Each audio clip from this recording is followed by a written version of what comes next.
This is the setting up video for one of our Brown's gas machines known as the Vitality. It has an output of 1000 millilitres per minute. So when we have a look at the machine from the back, there's a few things just to point out.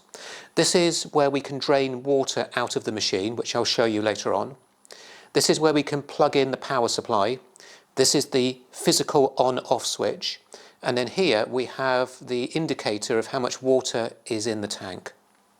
So what I have here is the power cable, which comes with the machine. And I'm just going to plug the appropriate side into the machine and then the other side into a plug. And then we can go to the on-off switch and then switch it on. And then what I'm going to do is turn it around, and this is quite easy to do because it's on wheels, so it's nice and easy to maneuver. And you'll also see there's handles, so if you need to pick it up, it makes it nice and easy to pick up. But as we turn this around, what you might be able to see is a little flashing icon here above where it says power. And in a moment, when I switch the whole machine on, because the machine arrives with no water in it, there'll be 5 long bleeps. And that only happens when the tank is completely empty. So once you've filled the tank up and you go to switch the machine on for future usages, you won't get those bleeps. It's just that first time. So if I hold my finger on the icon, the machine comes on and the 5 bleeps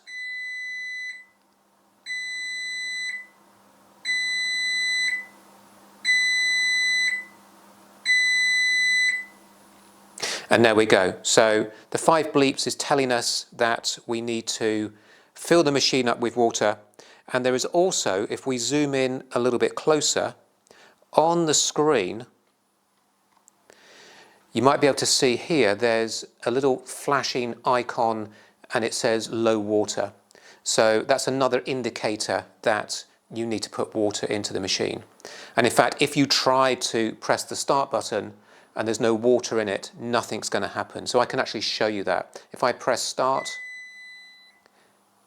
nothing's happening. So if there was water in the machine and it was set up correctly, you would start to hear the machine operating and we would start to see and hear a gas coming out of the output nozzles. But nothing has happened because the machine isn't actually set up properly yet.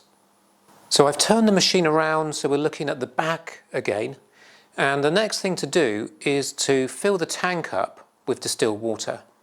Now you can also use something called deionized water. This is something that you often find in garages or even in supermarkets in the kind of car section of the supermarket, if they have one. So that water can also be used, but I'm going to talk a little bit about water quality because it's fundamentally the most important thing when it comes to increasing the longevity of your machine. Now, we put into the box with your machine a reader like this. So this is known as a TDS meter, and TDS stands for total dissolved solids. It's a way of measuring in water the amount of particles that are in there.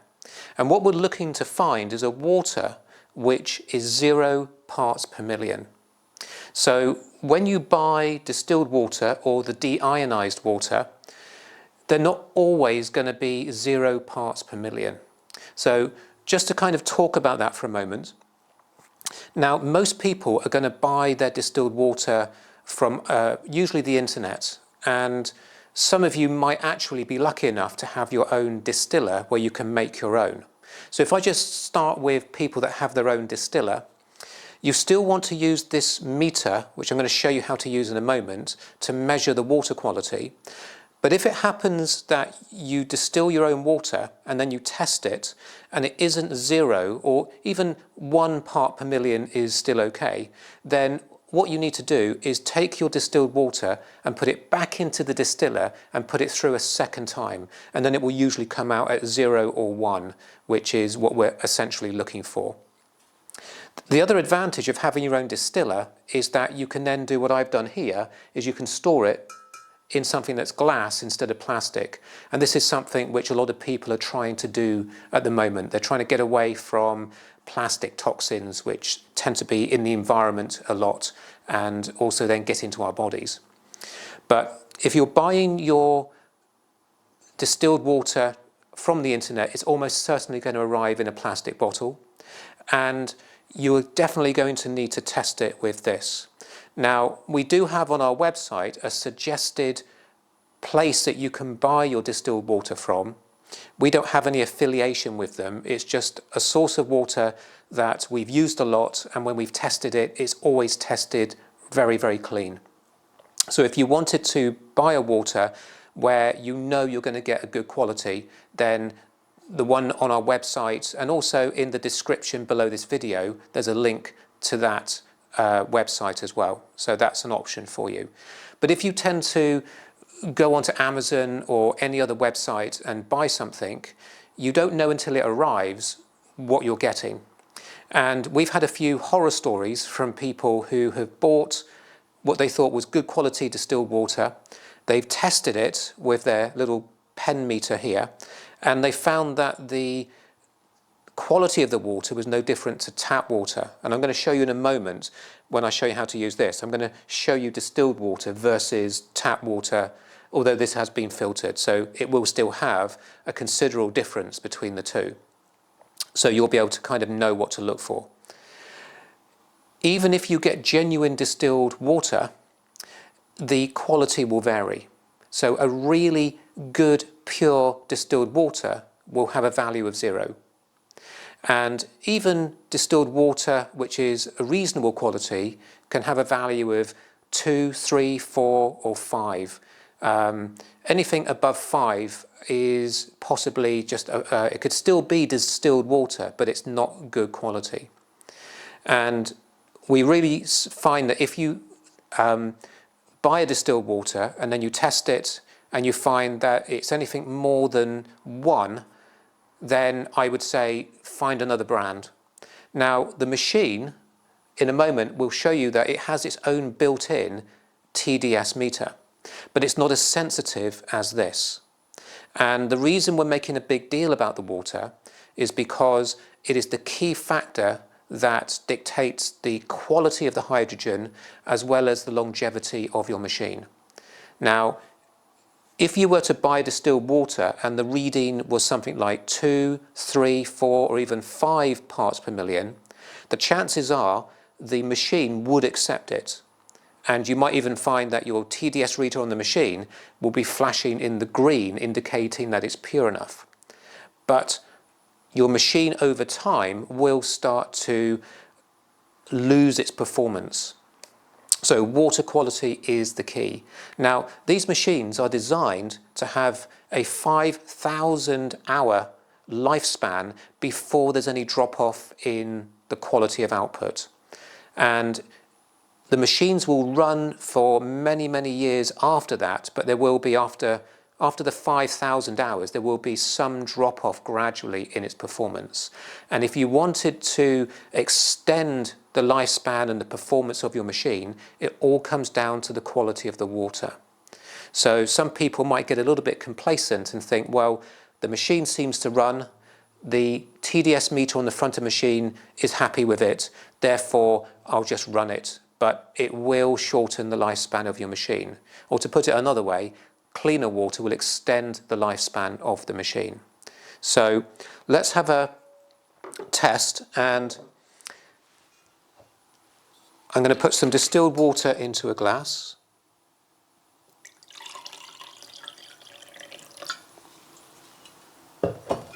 Now, if you have really good quality distilled water, which was 0 when it was actually in the bottle, it is possible that the glass that you put it into could have had some dust or contamination on it. Maybe you used it and filled it up with some other kind of water like tap water.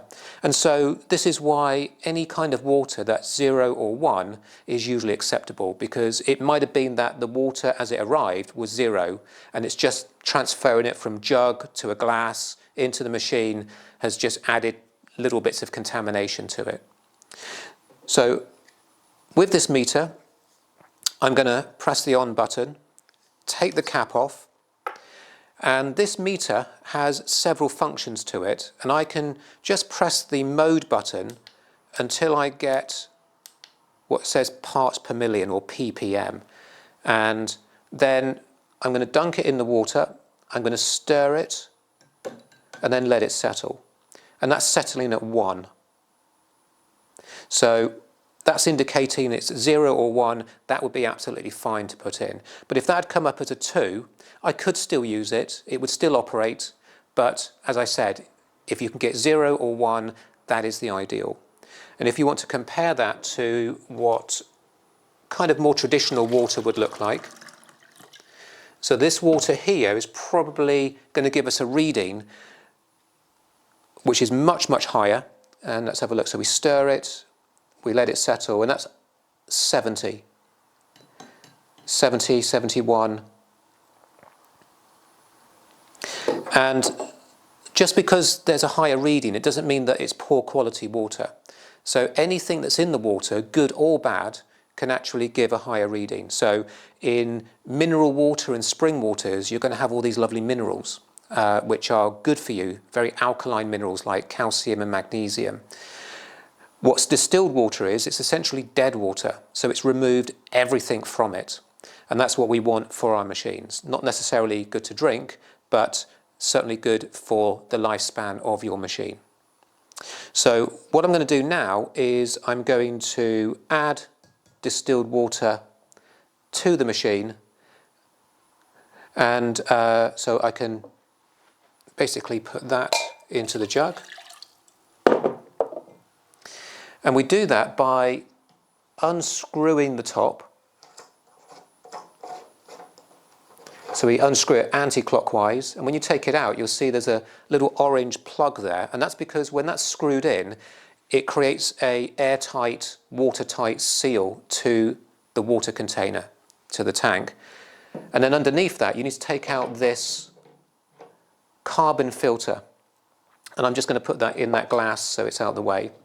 Now, even if you put the purest distilled water in, which is 0 parts per million, there's still going to be very fine traces of contaminants in there. So it's just one of those things. And the carbon filter in the machine, as the water is circulating through, just helps to remove any impurities, and it's a feature of the machine that really helps to emphasize clean water in the machine. And then we can fill it up. So you can see on the indicator in a minute, as I add water, you'll be able to see the tank filling up. And if you have it, if you have a funnel, and I have a little small funnel here, that can be very helpful. If you don't, it doesn't matter. It's just you're trying to minimize spillage coming over the edges of the machine. And it's also helpful to have a jug with a lip like this, and it just makes it easier and a little bit less messy to add the water into the tank.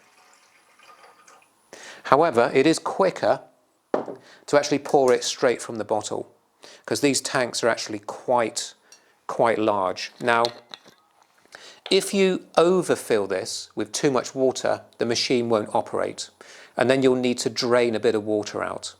So I'm going to deliberately overfill this so that you can see what that looks like, and then I'll show you how to drain some of the water out.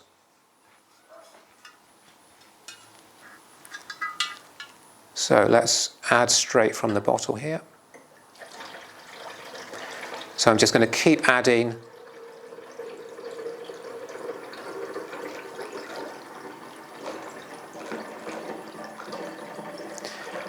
And if you're looking at the indicator on the back of the machine, you'll probably see water rising. And I'm not even looking at the indicator. I'm waiting for the machine to bleep to tell me that I've overfilled it.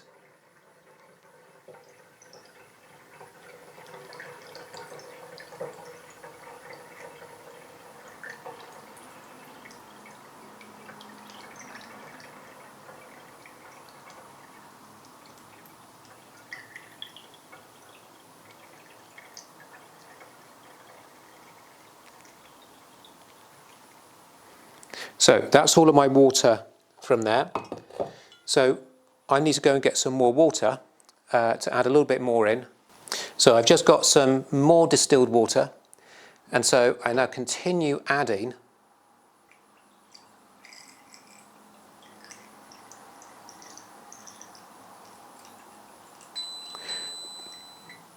There we go. So two things happened when we got too much water. You heard those little pings, which is the first indicator that you filled it too far, and then the blue light inside the machine starts to flash. And so that's two indicators that you've put too much water in. Now sometimes this might happen. You fill the water up to maximum just by looking at it, and then what happens is when you put your filter back in, that displaces some of the water and pushes it too high, and then you get those little bleeps and it starts flashing again. So what you'll need to do is drain some of the water out, and I'm going to show you how to do that next. But I just want to show you that on the front of the screen there's a display icon that's going to tell you also that the water is too full. So if we just turn the machine around, and what you'll see on the screen is it's got this line across it. So because the machine has been switched on for a while and we haven't operated it, it's gone into kind of screensaver mode.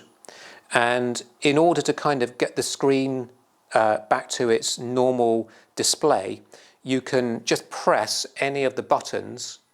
So I just repressed the power button and it came back on again. And if we zoom in a little bit onto the screen, there are two things that we can have a quick look at. One of them is here we have a flashing icon that says water full. So what that actually really means is the tank is over full. So if that's flashing, it means you need to drain some water out. But we also knew that because of those little pings that occurred, and we also can see the flashing light in the back of the machine is indicating that the water is too full as well. And we can also see on the front here that the machine has its own TDS meter, and that's flashing in the green.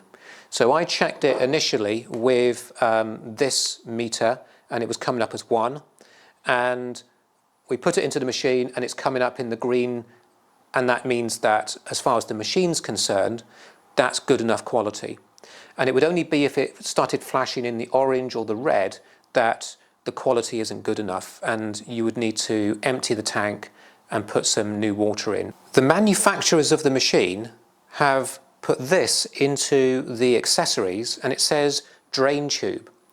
And so their way of draining water out of the machine is to unscrew the cap, which I'll show you in a moment, pull out a green stopper, and then attach this tubing into the back of the machine, and then the water will flow out through the tubing. I have found that to be quite messy, and it's not the best way of removing water from the machine. So I'm going to show you what I think is a very simple, clean, easy way. And to do so, you need to make sure that your filter and your cap is on. And if I grab that and put it back in, because what we want to do is create that watertight, airtight seal to the water tank.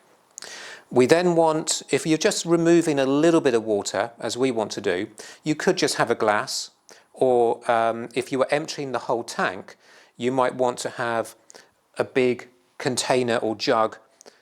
So for example, something like this, or even bigger, and you would hold it underneath.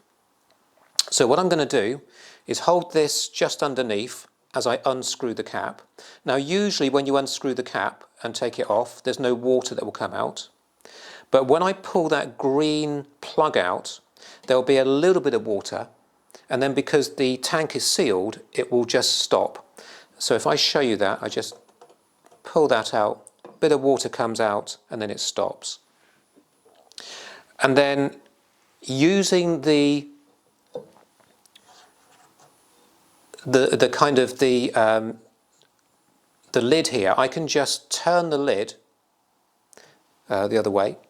And as I release it and the air gets in, water can come out. And then when I want to stop it, I basically tighten it again. So it's a bit like having a tap. You can just turn the tap on and off to either release some water and stop it when you're ready. And so this is much easier than the way that the manual recommends. So all I need to do is just release water out until the flashing light stops flashing. So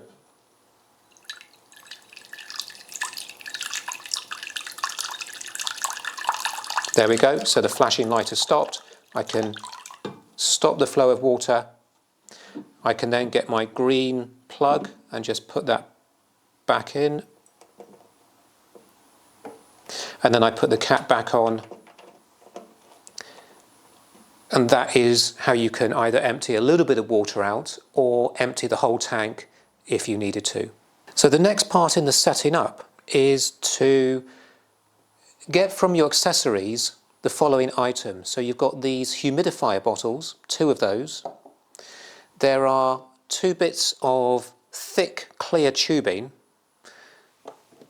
There are 2 adapters. One is a cross or an X and the other is a Y. And then you've got 3 bits of clear tubing. So once you've got those, essentially what we're going to do to finish the setting up is to fill the humidifier bottle with some distilled water. They then slot onto the front of the machine, and then we attach the output of the machine to the top of the bottle using these. So just to go through that process, so I need a bit of distilled water.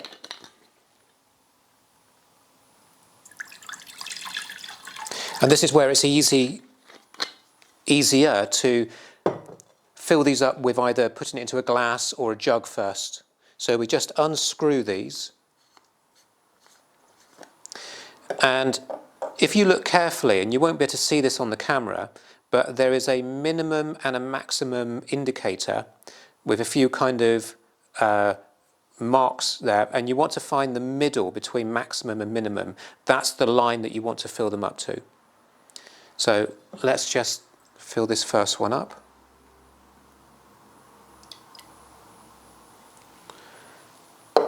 And then once you've done that, you just screw the top back on. Now these need to be airtight. So if they're too loose, you can get air escaping and you lose power. So they need to be quite firm, but not so much that it's difficult to undo them. So that's connected. And then we do the same with this one.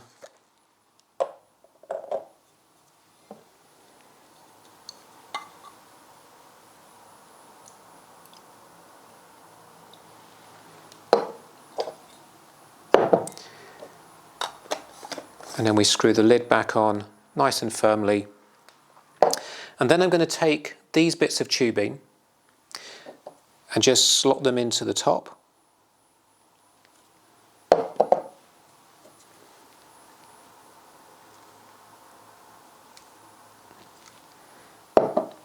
And then we can take each of these, and where you see these little slots, you can just slot them in. And there you go. Now, each of these plugs into the output, which is above it. So this one's above one that says H2, which is hydrogen. And then this one is as well. So there's 2 hydrogen outputs, which both go into the humidifier bottle. And then we use these clear bits of tube. And what we do is we take a bit of clear tubing and attach it to one of the bottles. We take another bit, attach it to the other one.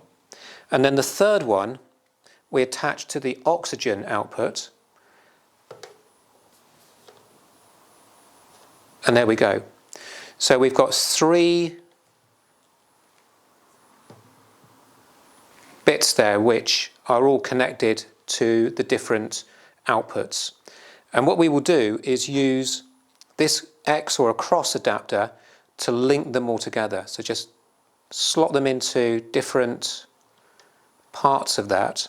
And essentially what that's done is it's combined all the outputs into one output.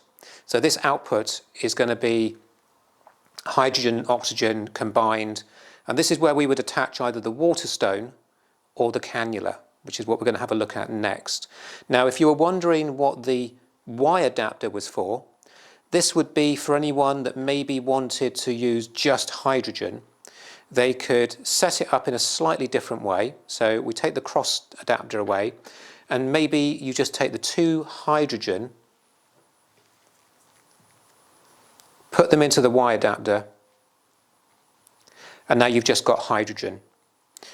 This is still outputting oxygen, but it's just going to go into the air, and this is what you're going to be breathing in or putting into your water. So you have the option of just hydrogen, or if you put it with the cross or the X, then you've got Brown's gas, and Brown's gas is a combination of hydrogen and oxygen. If we have a look at the screen and start with this top line here, you can see that you've got your time, and it initially is set at 30 minutes, although you could do less than that just by stopping early, but 30 minutes is the minimum that the machine will run for before it automatically switches off. And you can change that by using the timer button here. So using the time, you can increase all the way up to 8 hours, and then it comes back to 30. These icons here are telling you that the machine is in standby. And if I was to start the machine, you can see that it then gives you a reading of the output in millilitres per minute. So this machine is set to be 1,000 millilitres per minute. And so it's just giving you a rough guide. So this is hovering at 997, 98 millilitres per minute. So all hydrogen machines, although they might have a stated output, will vary in the production of hydrogen. And generally speaking, as a machine runs for longer, it becomes more efficient. And so it's quite common in most hydrogen machines to initially, when they are started, that they're just slightly below their maximum capability, and then it will kind of rise up as you go through your session. So if I stop, I'll just hold it, there you go. So it's gone back into standby. We've got the power on button, which you hold that to bring the power of the machine on, and then when you switch it off, you hold for 2 or 3 seconds to switch the machine off. We've then got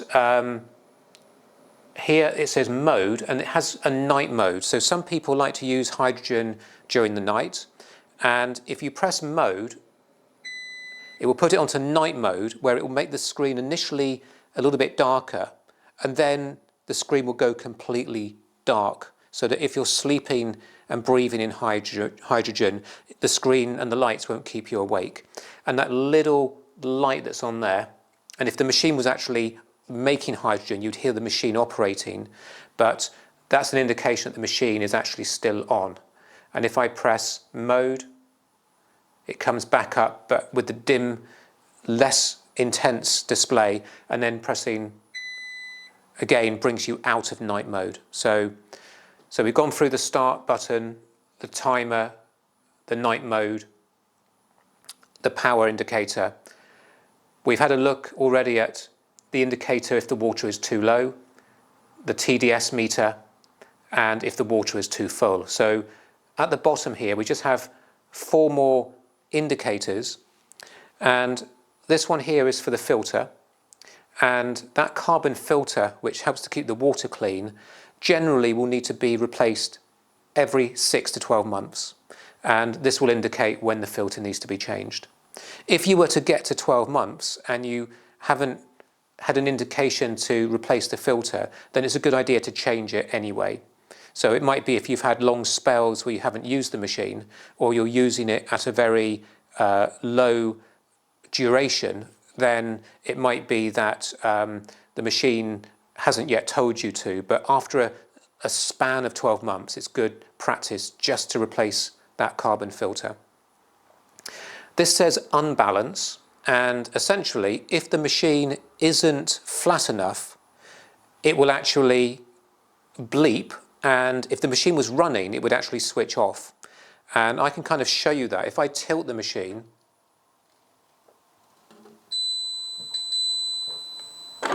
and that just means that the machine needs to be on a relatively flat surface. It will tolerate some degree of tilt, as you saw just there, but it does like to be on a flat surface. Overheat indicates if the machine needs to cool down a little bit. So if there's been a lot of people using the machine in a day, it might be that it's just been running for many hours. If the machine needed to cool down, that would indicate, and then you can just give the machine a rest and let it cool down. This could also happen if you had the machine operating close to something like a fire or a radiator or some kind of external heat source, or if you're in a country which is actually just generally very hot. And so essentially we suggest that you don't use this machine next to a radiator or fire or somewhere warm or hot. Keep it in a well ventilated room and place and away from any external heat sources. And overpressure is essentially if there's a pinch on any of the tubing, which is essentially allowing a backflow of hydrogen or oxygen into the machine, then this will indicate. And it's just a way of making sure that we don't get this backflow into the machine and then it builds up hydrogen internally. So the hydrogen should always be flowing out into the cannula or the water stone, and that's just another safety feature of the machine. So I'm going to show you now how you can make Brown's gas or even hydrogen water. So I filled up this glass with water from my jug. So the water that you use can be almost anything as long as it's not tap water. So you could use, if you wish, distilled water. This is just normal filter jug water. You could use spring water or mineral water. It's just suggested to avoid tap water because of the high amount of contaminants in it. And all I'm going to do is take the water stone and the white tubing and just attach it to the water stone, and the other end we attach into the output. So I've reattached all the different outputs into that cross adapter, plug in the water stone, and then put the water stone into the water. And the machine has gone on to standby, so I'm just going to press the power button just to bring the display up. Now the display automatically has 30 minutes come up, and if you wanted to change that, you can use the timer button, which is here, to just kind of increase it all the way up to 6 hours, and then 7, 8 hours, and then it comes back to 30. All I'm going to do is press start, and then you'll start to hear the machine making a noise, and you'll start to see bubbles coming into these humidification bottles, and then you'll start to see the bubbling coming through the water stone. So this is one of the easiest ways to test if your machine is working properly. Now you'll start to, after a while, start to get an idea of how much power should be coming into the water. So if in the future you notice that the power coming out of the water stone in terms of the bubbling seems to be less, then this might be your first indication that something isn't operating correctly with your machine. So it might be the water is very dirty, it might be some other factor, but this is one of the first things that you can use to notice if there's something not quite right with the output, is how strong the bubbles are, and also the bubbles in the humidification bottles there as well. Now, generally speaking, when it comes to how long you should let the water bubble for, it's usually considered about 3 to 5 minutes. And then you would want to drink the water straight away. So when you finish making the water, if you were to save it for later, chances are most of the hydrogen will have dissipated. So hydrogen starts to be lost from the water the moment you switch the machine off.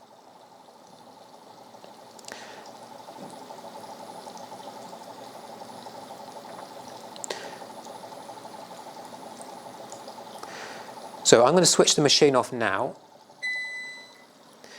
Now, depending on how long the machine has been running, what you might notice first of all is, although the machine has stopped in its operation, there's still bubbles coming into the water, and this is perfectly normal. And that's because there's still gas in the tubes, which is just kind of making its way into the glass. Now you could kind of wait for that to stop, but there's nothing stopping you from just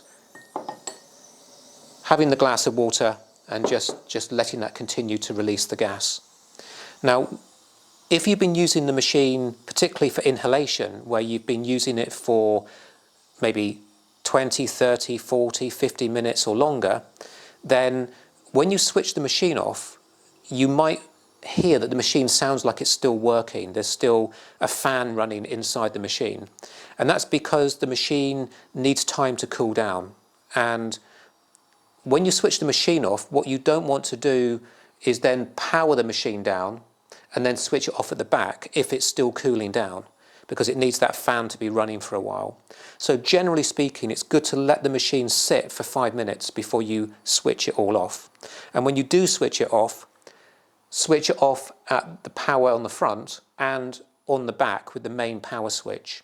When you switch it off at the back, all the electrics switch off inside the machine, and that will extend the lifespan of your machine from the electronics perspective.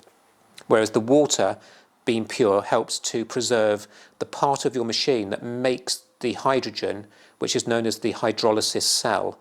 And purity of water is important for that. And that cell is the heart of your machine. So the better that is looked after, the longer the lifespan of your machine, and the better your machine operates. So what I have here is the cannula that we supply with your machine, and we put 3 cannulas into the box.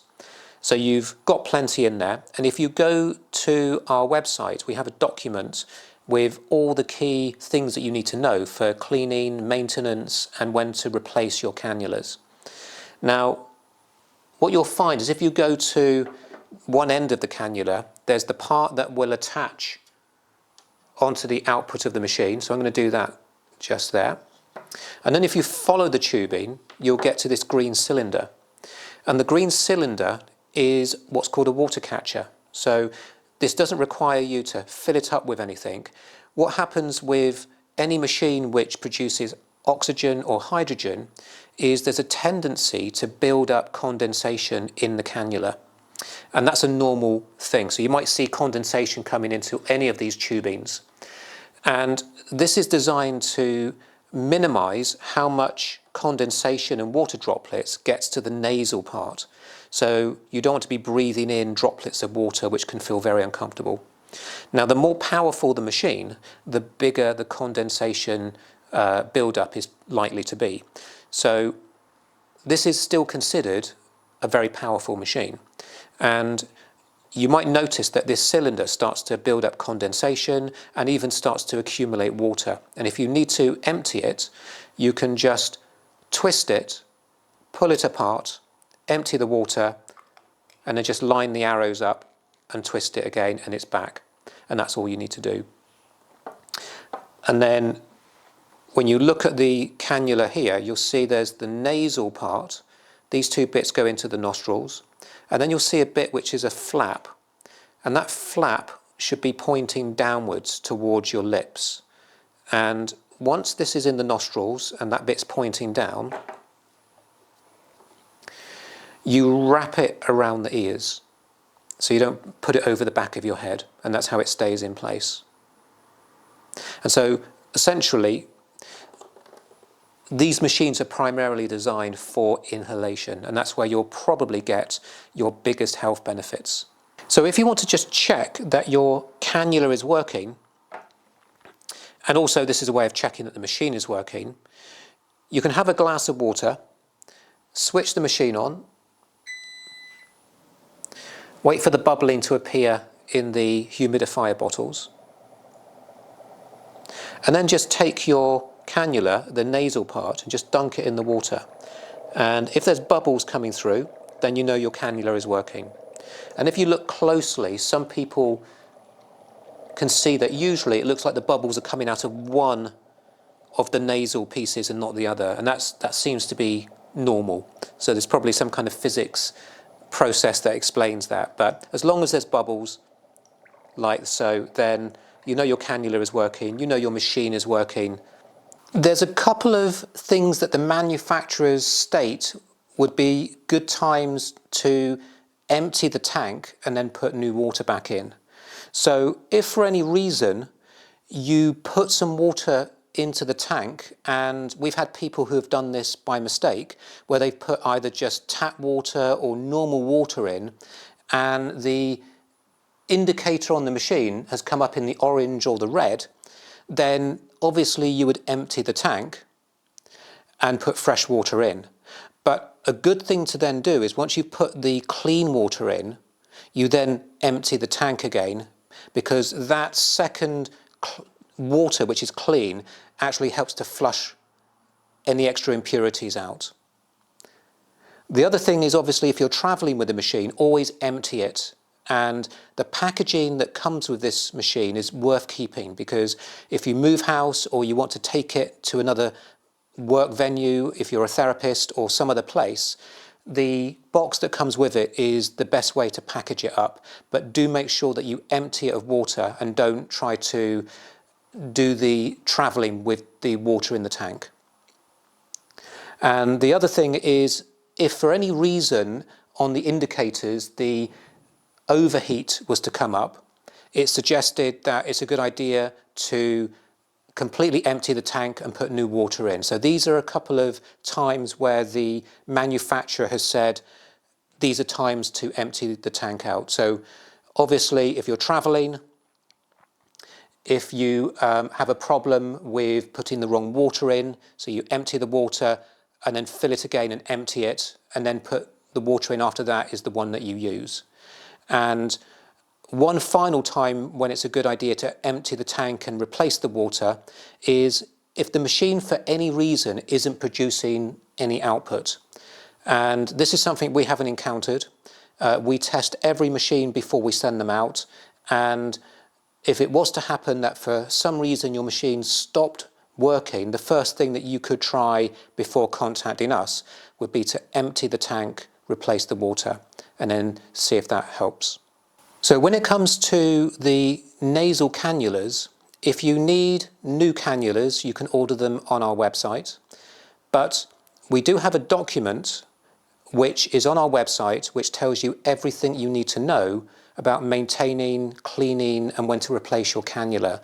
So find the website and the document on there. If you can't find it, then just send us a message and we will send you a link to it. So once you've got your machine set up and you're quite familiar on how to use it, the first question that people ask us is, how often and how long should I use the machine for?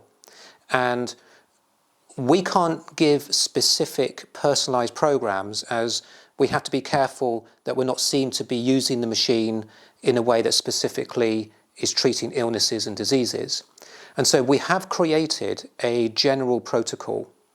And the general protocol is based on a lot of information that we have collected from various sources.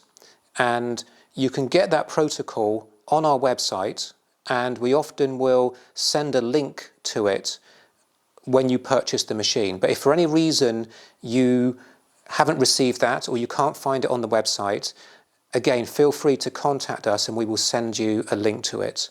And the basics of the protocol are to start gently and to build up the time.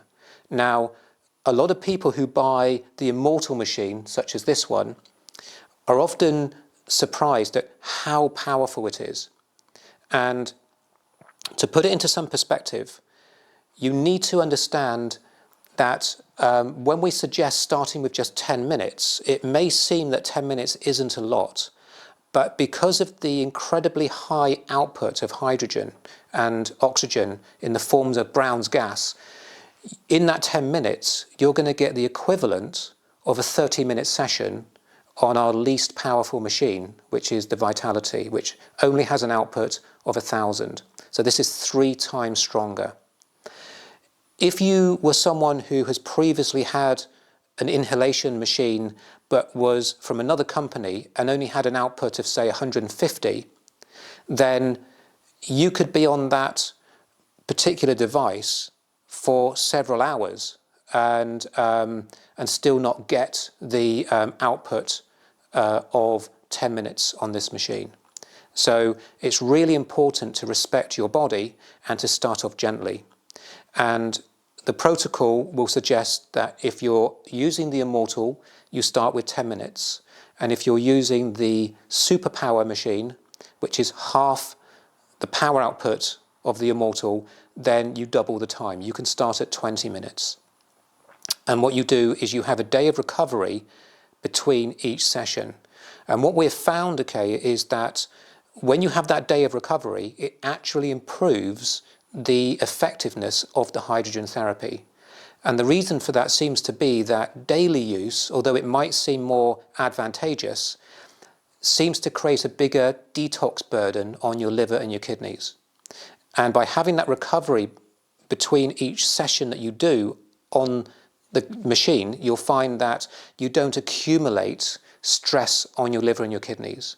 And this is particularly important when someone has an illness or a disease which makes them very weak. So there are a lot of people who are very frail, very weak, very fatigued. And what we don't want you to do is to go in with 30, 40, 50 or 60 minutes on this machine and then do it every day and then wonder why at the end of a week or two, rather than feeling better, you've actually made yourself feel quite bad. And what you'll find, okay, is that these machines are very, very, very strong. So respect that 10 minutes is a strong session. Have your day of recovery and then let the body experience more of that, and then follow the protocol as we've outlined and gradually build it up, and you'll find that you will get incredible results from these machines. So I just wanted to go through a couple of miscellaneous bits of information that some of you might find useful at some point. So the first thing is, when it comes to how often you need to top up the water. Now, this is going to vary based on a couple of factors. So obviously, if you're using the machine every day, which some people actually will do, then you're going to use up more water more quickly than someone that's using it alternate days. And the longer your sessions are, obviously you'll be using up more water than someone that's doing shorter sessions. So it's very difficult to say this is how often you need to top the water up. Obviously, the machine itself will tell you if it gets too low, but the more powerful the machine, the quicker you're going to be using up water. And then when you add in how frequently you're using the machine and how long your sessions are, it's going to vary quite considerably from person to person. So remember, there's two things that you might need to top up. One of them is the actual tank itself.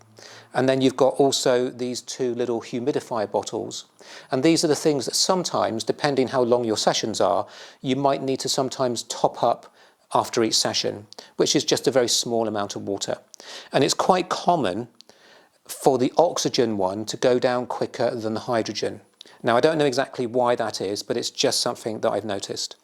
And in some instances, it might be that this one needs to be topped up after every session, and this one less so, maybe after every 2 or 3 sessions. But just watch the bottles, keep them, generally speaking, between the midpoint, between the minimum and the maximum. Another thing which we've had a couple of feedbacks about are, if you overfill these or let them drop too low, then you get a reduced power output.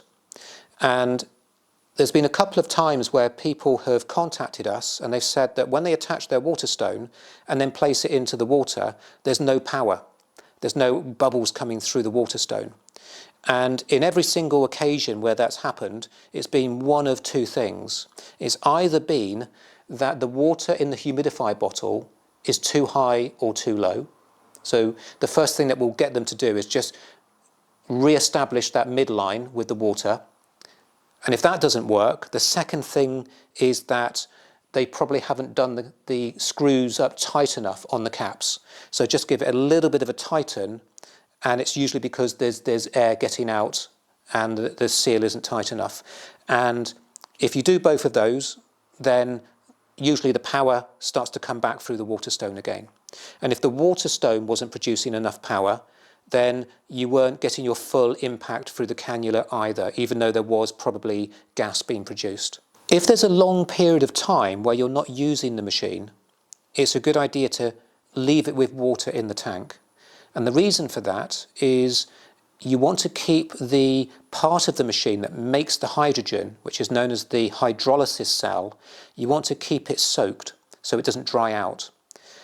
So if you haven't used the machine for, say, a month or longer, then keep water in the machine, but then the manufacturer suggests that when you go back and start using it again, just replace the water that's in the tank because it's just been sitting there. So just empty the tank and replace it with clean water. And again, these are just ways of safeguarding your machine and just making sure that the longevity is preserved. Another interesting factor for anyone that lives in a building where there is a carbon monoxide detector, hydrogen can set off, if it goes high enough, carbon monoxide detectors. And one of the things, particularly with these immortal machines, where there'll be a lot of hydrogen or Brown's gas, not just going into your body, but going into the surrounding environment, it's good to be in a well-ventilated place. So open a window and make sure there's good ventilation.